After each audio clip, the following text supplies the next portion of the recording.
আজকে আমি তোমাদেরকে একটা কাঠগোলাপ থিম কেকের ডিজাইন দেখাবো।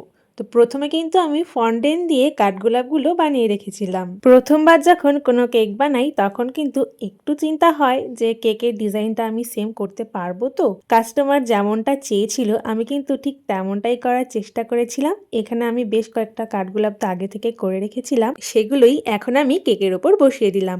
আর এমনি ধরো রোজ আরও অন্যান্য ফ্লাওয়ার তো এর আগে আমি বানিয়েছি, কিন্তু কাঠগোলাপ আজকে আমি প্রথমবার নিজের হাতে বানিয়েছি।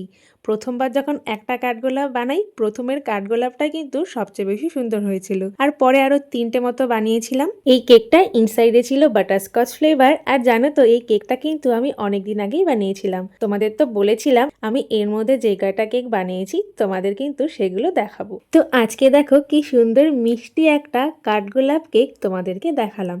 তোমাদের এই কেকের ডিজাইনটা কেমন লাগলো অবশ্যই কিন্তু জানিও। আর হ্যাঁ, সাবস্ক্রাইব করে যেও।